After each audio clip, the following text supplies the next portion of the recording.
चलो गाइस, तो आइए हम लोग जो क्लास 10 की पॉलिटी है, तो पहला चैप्टर इसका हो गया था। जो है सो शक्तियों के बंटवारा के बारे में। दूसरा है हमारा संघवाद के बारे में। तो चलिए हम लोग इसको शुरुआत करते हैं। और यहाँ पे मैं आपको बिल्कुल स्क्रेच से सिखाऊंगा, तो आप लोग जितने लोग खास करके जो नई एजुकेशन पॉलिसी आई है उसके हिसाब से इसको डिजाइन किया गया है। पढ़ाए बहुत सारे लोग हैं, लेकिन न्यू एजुकेशन पॉलिसी के हिसाब से पूरे भारत देश में एक ही एनसीईआरटी की बुकें चलने लगी है। तो उसके हिसाब से मैं इसको डिजाइन किया हूँ, तो पूरे भारत देश के बच्चे जो हिंदी मीडियम से हैं वो इसको देख सकते हैं। इसका अंग्रेजी मीडियम मैं ऑलरेडी डाल चुका हूँ, और हिंदी मीडियम के बच्चों के लिए मैं यहाँ पे इसको कोर्स को डिजाइन कर रहा हूँ। तो आप लोग पढ़िए, देखिए, और आपको, मुझे लगता है कि आपको बहुत अच्छा ही लगेगा कोर्स, क्योंकि मैंने बहुत ही स्क्रेच से इसको सिखाने की कोशिश किया है। जितने बच्चों के बोर्ड हैं, चाहे सीबीएसई के हों, चाहे जहाँ पे भी ये बुक चलता है वहाँ पे आपको मदद मिलेगी। और अगर आप इस वीडियो को देख लेते हैं तो मुझे नहीं लगता कि और कहीं आपको कुछ देखने और पढ़ने की ज़रूरत है।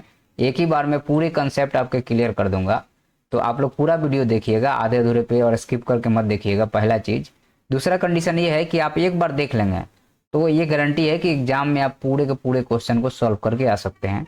और अगर आपका कमेंट आता है कि इसका क्वेश्चन आंसर भी कराना है, तो भी मैं आपका 100% क्वेश्चन आंसर यहाँ पे करा के दे दूंगा। अगर आपका कमेंट आता है तो कि सर इसका क्वेश्चन आंसर भी मुझे चाहिए है, अगर 50-100 बच्चे भी कमेंट कर देंगे तो मैं पूरा इसका क्वेश्चन आंसर, पूरे बुक का क्वेश्चन आंसर आपको करा के ओके कर दूंगा। तो चलिए हम लोग आगे बढ़ते हैं और शुरुआत करते हैं। सबसे पहला हमारा है संघवाद के बारे में। तो देखिए, सबसे बड़ी जरूरत हमारी ये है कि संघवाद क्या होता है या संघ क्या होता है। तो यहाँ पे संघ कहने का मतलब, यहाँ पे सिंपल सी बात ये है कि संघ मतलब क्या होता है, समूह होता है। और समूह कह देने से काम नहीं चलने वाला है। यहाँ पे संघ का मतलब समूह तो होता है, लेकिन यह व्यक्तियों का समूह नहीं है। तो अब यहाँ पे हम लोगों ने पहले चैप्टर में पढ़ा कि सत्ता का बंटवारा क्षैतिज होता है, जिसमें कार्यपालिका, न्यायपालिका और विधायिका एक ही लेवल पे काम करते हैं। ठीक है। तो आपका जैसे केंद्र सरकार हो गया, उसके बाद में संसद हो गया और सुप्रीम कोर्ट हो गया, एक ही स्तर पे काम कर रहे हैं। दूसरा हमारा था कि इसके नीचे कि आपका जो है सो यहाँ पे ये केंद्र सरकार हो गया और ये राज्य सरकार हो गया और ये पंचायती राज हो गया। तो ये जो है आपका ये वाला जो लेवल है, इसको हम लोग बोलते हैं कि यह जो है सो आपका यह लंबवत है और यह जो है सो आपका ये क्षैतिज है।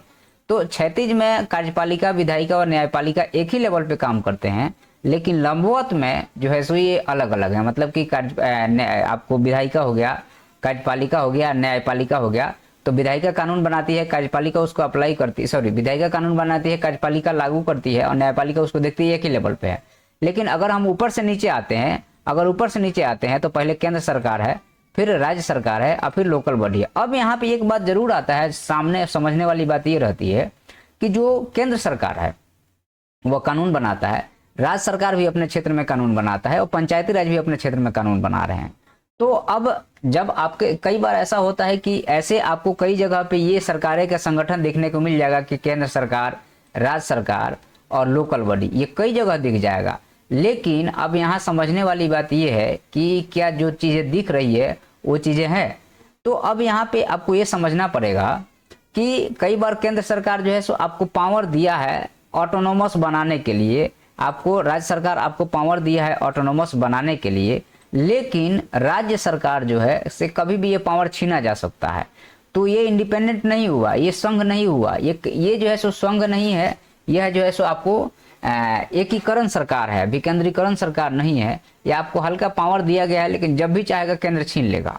लेकिन अगर संविधान में इसी चीज को लिख दिया जाए कि भाई आपके पास जो भी पावर है उसका नियम कानून ये है और ऐसे ही आपका चलना है, तो कोई छीन नहीं सकता है।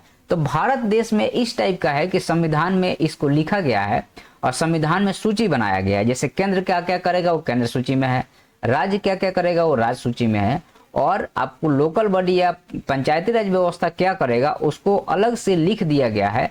और उस अधिकार क्षेत्र में केंद्र हस्तक्षेप ज्यादा नहीं करता, करता तो है लेकिन ज्यादा नहीं करता है। तो हम शक्तियों का बंटवारा करते क्यों हैं? तो देखिए, शक्तियों का बंटवारा करने के पीछे दो सिद्धांत काम करता है। पहला सिद्धांत यह है कि इसमें जो है सो पावर का बंटवारा हो जाने से एक तार्किक है, लॉजिक है। लॉजिक ये है कि सबको पावर का बंटवारा हो जाएगा तो सब लोग खुश हो जाएंगे।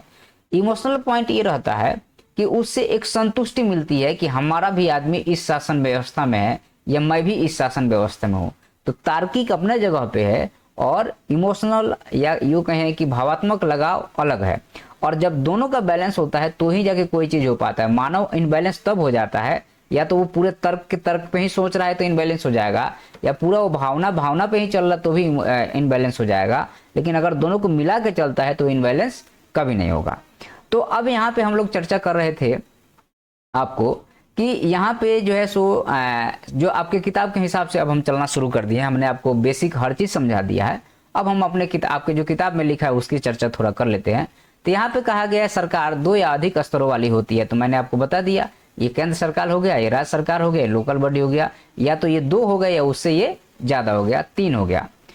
तो अब यहाँ कानून बनाने का, कर वसूलने का, प्रशासन पर अपना अपना अधिकार क्षेत्र है। जैसे केंद्र सरकार का कानून बनाने का अपना अधिकार क्षेत्र है, वह सेना के कानून बना सकता है, बैंकिंग कानून बना सकता है, रेलवे जो उसके क्षेत्र में आते हैं वो उस पर कानून बनाता है, राज्य अपने क्षेत्र में कानून बनाता है, और पंचायती राज व्यवस्था अपने क्षेत्र में। मतलब कानून बनाने का सबको जो है सो अपना इंडिपेंडेंट अधिकार है और कोई ज्यादा किसी में इंटरफेयर नहीं करने की कोशिश करेगा। अब नेक्स्ट इसमें है कि तो इसमें क्या किया गया है, हमारे यहाँ जो संघवाद है उसमें संविधान में इसको लिख दिया गया है कि केंद्र किस किस क्षेत्र में काम करेगा, राज्य किस किस क्षेत्र में काम करेगा, या पंचायती राज व्यवस्था किस किस क्षेत्र में काम करेगा। और यहाँ पे संविधान में इसको मौलिक प्रावधान के रूप में रखा गया है। याद रखिएगा, इसको मौलिक प्रावधान के रूप में रख दिया गया है ताकि जो है से इसको कोई बदल नहीं सके। अगर बदलना होगा तो उसमें राज्य की भी परमिशन लेने की जरूरत पड़ेगा, क्योंकि यह जो है सो बेसिक स्ट्रक्चर में इसको रखा गया है और बेसिक स्ट्रक्चर को बदलना आसान नहीं है। बेसिक स्ट्रक्चर को बदलिएगा तो सुप्रीम कोर्ट को लगेगा कि अगर एक संविधान के बेसिक स्ट्रक्चर से छेड़छाड़ कर रहे हैं तो उसको नल एंड वॉइड करार दे सकता है। अब यहाँ पे बात ये आती है कि विभिन्न स्तर की सरकार के बीच में विवाद तो होता ही है। तो जब विवाद हो जाता है तो उसका निपटारा जो है सो सर्वोच्च न्यायालय करती है। अगर केंद्र और राज्य के बीच में अगर विवाद होगा तो उसका निपटारा जो है आपको कौन करेगा, तो सुप्रीम कोर्ट करेगा। और पंचायती राज व्यवस्था और राज्य के बीच में अगर विवाद होता है तो इसका निपटारा कौन करेगा, तो इसका निपटारा जनरली हाई कोर्ट करता है। तो इस चीज को आप लोग याद रखिएगा, केंद्र और राज्य के बीच में जो है सो आपको सुप्रीम कोर्ट है और राज्य और पंचायती राज के बीच में हाई कोर्ट है। और इसमें सबसे ज्यादा जरूरी है कि आप पावर तो दे दिए है लेकिन पैसा भी तो देना पड़ेगा। तो हर एक लेवल के लिए पैसे की व्यवस्था कर दी गई है। जैसे राज्य के लिए अपना पैसे की व्यवस्था है, केंद्र के लिए अपना पैसे की व्यवस्था है, और उस आधार पे ये पूरा सिस्टम चलता है। अगर पैसा नहीं दोगे तो सरकार तो चलेगा नहीं। तो जाहिर सी बात है पैसा तो हमें देना ही पड़ेगा। अब जैसे बोल इसमें क्या है कि देश की एकता की सुरक्षा और उसको बढ़ावा देना, तो इसके साथ में क्षेत्र, तो इसके मतलब कि संघवाद के करने के पीछे का जो लॉजिक है वो यही है कि इसका 2 लॉजिक है। पहला लॉजिक यहाँ पे समझिएगा, पहला लॉजिक ये है कि इससे देश की एकता और सुरक्षा बनी रहती है, और दूसरा है कि क्षेत्रीय विविधता का सम्मान हो जाता है। तो शक्तियों के बंटवारे के पीछे 2 लॉजिक था, हमने आपको पहले बताया था। तो संघवाद के पीछे भी 2 लॉजिक होगा। एक लॉजिक जो है सो इमोशनल है और दूसरा जो है सो तार्किक है।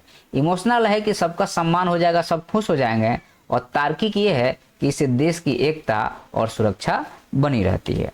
अब हम लोग आते हैं कि भारत में संघीय व्यवस्था की अगर हम बात करते हैं तो संघ में कौन कौन सी सूची है, या केंद्र सरकार के पास क्या क्या काम है। जैसे रक्षा के काम हो गए, या विदेशी मामलों के काम हो गए, या बैंकिंग के काम हो गए, या संचार के काम हो गया, या मुद्रा जैसे महत्वपूर्ण विषय जो देश के हाथ में होना चाहिए वो केंद्र सरकार के पास चला गया है, और इस पे सिर्फ और सिर्फ केंद्र सरकार ही कानून बना सकता है। यहाँ पे स्टेट की एंट्री नहीं है, बैन है, याद रखिएगा।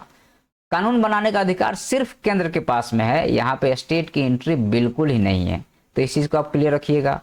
उसके बाद में राज्य सूची में जो है सो राज्य की जो व्यवस्था हुई, जैसे पुलिस हो गया, व्यापार हो गया, ये वाणिज्य हो गया, कृषि हो गया, सिंचाई हो गया, प्रांतीय और स्थानीय महत्व के विषय जो है वो आपके राज्य सूची में आते हैं।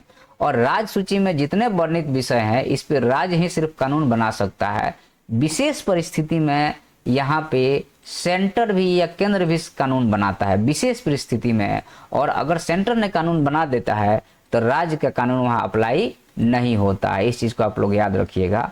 अब ये हो गया आपको कि यह केंद्र की सूची है और यह जो है सो राज्य की सूची है, तो इन दोनों के बीच में कुछ विषय आते होंगे जिसको हम लोग समवर्ती सूची कहते हैं। और समवर्ती सूची में केंद्र और राज्य दोनों कानून बनाते हैं। और जब समवर्ती सूची में केंद्र और राज्य दोनों कानून बनाते हैं तो उस केस में अगर राज्य ने कानून बनाया तो ठीक है, लेकिन अगर केंद्र कानून बना देता है तो राज्य के कानून का कोई महत्व नहीं रह जाता है। जैसे विवाह हो गया, शिक्षा हो गया, वन हो गया, मजदूर संघ हो गया, विवाह हो गया, गोद लेना हो गया, उत्तराधिकारी जैसे व्यवस्थाओं में। तो यहाँ पे केंद्र और राज्य दोनों की दिलचस्पी रहती है, लेकिन अगर केंद्र कानून बना देता है तो राज्य के कानून की वैल्यू 0 हो जाता है। अब संघीय व्यवस्था चलती कैसे है, यह इंपॉर्टेंट बात है भाई। संघीय व्यवस्था कैसे चलेगी?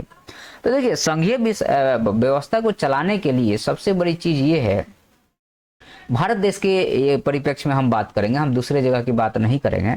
तो भारत देश के परिप्रेक्ष्य में जो संघीय व्यवस्था चलती है वो भाषाओं के आधार पर चलती है।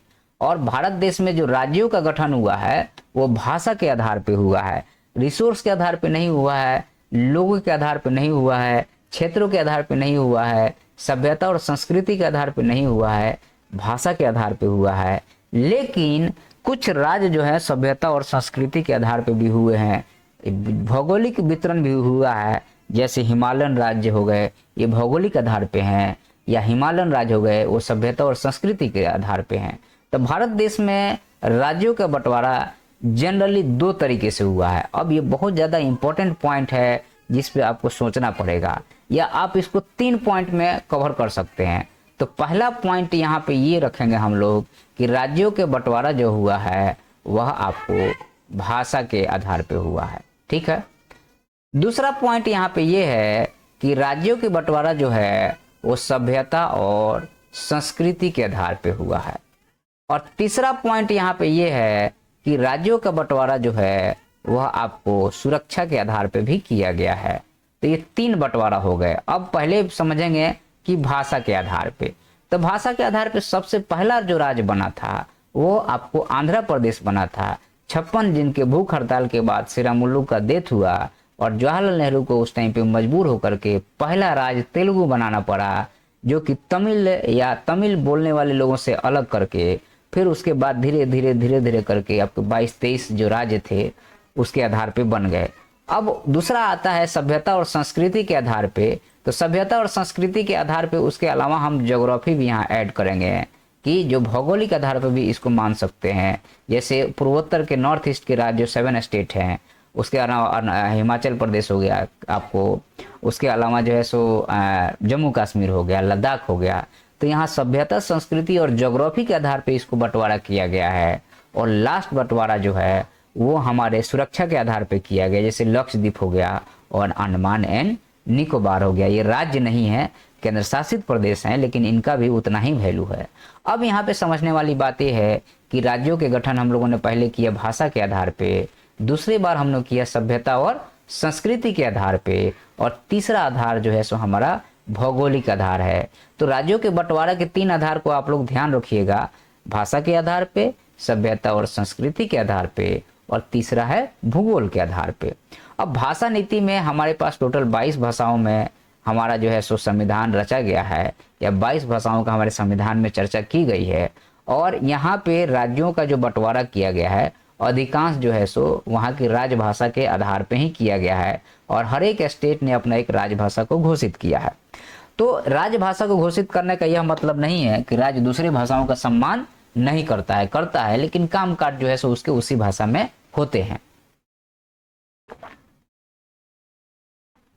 अब हम आगे बढ़ते हैं। अब यहाँ पे केंद्र और राज्य के संबंध के बारे में थोड़ी सी और हम डीप में जाते हैं। तो यहाँ पे एक होता है कि गठबंधन सरकार, याद रखिएगा, एक है गठबंधन सरकार और दूसरा है एक दलीय सरकार या एक दलीय शासन। तो एक दलीय शासन में 1950 से लेकर के, याद रखिएगा, 1950 से लेकर के और 90 तक केंद्र में जो है सो ऑलमोस्ट जो है सो कुछ दिन को छोड़ दिया जाए तो कांग्रेस ने राज किया। किसने राज किया? कांग्रेस ने राज किया। तो कांग्रेस ने राज किया तो केंद्र में इसको एक दलीय शासन कह लीजिए। और 1990 के बाद में जो है सो गठबंधन की सरकार आ जाती है। तो जब एक दलीय शासन होता है, मतलब सेंटर में एक सरकार है और दूसरे स्टेट में कोई दूसरे क्षेत्रीय पार्टी की सरकार है, तो केंद्र सरकार वहां पे क्या करती थी कि प्रेसिडेंट रूल लगा देती थी। क्या लगा देती थी? राष्ट्रपति शासन। जब भी मिसबिहेव होता था, जैसे अभी बंगाल में चल रहा है कि भाई केंद्र यहाँ पे प्रेसिडेंट रूल लगा देना चाहिए, राष्ट्रपति शासन लगा देना चाहिए। तो अब यहाँ पे जब राष्ट्रपति शासन लगा देने के बाद ऑटोमेटिकली केंद्र सरकार वहां पे राज करना शुरू कर देती है। तो ये बहुत बार हुआ है और इस पे बहुत सारे कमीशन बनी है, सुप्रीम कोर्ट के बहुत सारे जजमेंट है, लेकिन आप लोग अभी छोटे हो तो हम लोग उस लेवल पे जाके बातचीत नहीं करेंगे। तो यहाँ पे सरकार जो है सो केंद्र सरकार राज्य सरकार को परेशान करने का काम करता है। किसके तहत? प्रेसिडेंट रूल के तहत। लेकिन गठबंधन की सरकार आने से जो लोगों की शासन करने की भूख थी वो थोड़ी मिटी और क्षेत्रीय दलों को भी केंद्र सरकार में जगह मिलने लगा और इस तरह से एकता और अखंडता में और ज्यादा मजबूती आई और लोगों का भावात्मक जुड़ाव जो है सो केंद्र सरकार से बढ़ गया। अब यहाँ पे राज्यों के पुनर्गठन आयोग में 3 अलग अलग आयोग है, लेकिन 1 नवंबर 1956 को यहाँ पे ये बात मान ली गई कि राज्यों के गठन भारत देश में लैंग्वेज के आधार पे या भाषा के आधार पे किया जाएगा। अब यहाँ पे आता है कि भारत में विकेंद्रीकरण के अगर हम बात करते हैं तो विकेंद्रीकरण में जो है आपको केंद्र सरकार और राज्य सरकार तो था ही, एक आपका केंद्र सरकार हो गया और दूसरा राज्य सरकार हो गया। ये आपको संघीय व्यवस्था में हमारे पास था।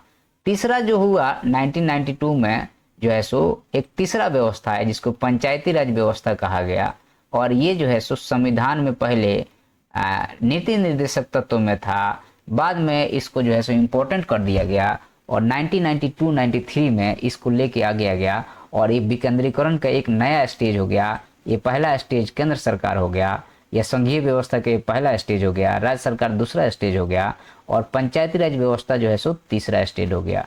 तो विकेंद्रीकरण के हमारे पास 3 लेवल हो गए। अब याद रखिएगा विकेंद्रीकरण के 3 लेवल हो गए, केंद्र सरकार, राज्य सरकार और पंचायती राज। यह संघीय व्यवस्था भारत में 3 लेवल पे काम करती है। सबसे पहला केंद्र सरकार, दूसरे लेवल पे राज्य सरकार और तीसरे लेवल पे जो है वो पंचायती राज सिस्टम है।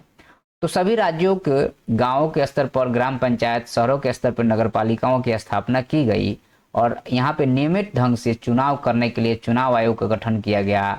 महिलाओं को इसमें 1/3 जो है सो भागीदारी दी गई और साथ में आपको SC, ST और OBC को यहाँ पे रिजर्वेशन का प्रावधान किया गया और राज्य चुनाव आयोग का गठन किया गया। और जो पंचायती राज था इसको राज्य से कुछ पावर छीन करके या शक्तियों को छीन करके या धन को छीन करके दे दिया गया ताकि पंचायती राज व्यवस्था अपने लेवल पे आसानी से काम कर सके। इसके पीछे एक बहुत बड़ा कदम था यह कहना कि स्थानीय लोग अपने समस्याओं को बेहतर समझ सकते हैं, न कि केंद्र सरकार और राज्य सरकार। और इसमें 1992 में 73rd अमेंडमेंट के तहत में इसको लेके आ गया। अब स्थानीय स्वशासी निकाय चुनाव कराना संवैधानिक कर दिया गया। हाँ चलो आ रहा हूँ। तो अब यहाँ पे अनुसूचित जाति जनजाति के लिए और पिछड़े वर्ग के लिए सीटों का आरक्षण मैं बता दिया हूँ। 1/3 महिलाओं के लिए इसमें सीटों का आरक्षण कर दिया गया, ये भी मैं बता दिया हूँ। स्वतंत्र चुनाव आयोग का गठन किया, इसको भी बता दिया हूँ। और राजस्व के लिए जो है सो राज्यों से कुछ पावर छीन करके और उनको दे दिया गया। तो इसमें हाँ अब इसमें इतना ही है। धन्यवाद। और हम लोग नेक्स्ट जो है हाँ ठीक है हाँ अब इसके बाद हम लोग नेक्स्ट चैप्टर की बात करेंगे। ओके धन्यवाद।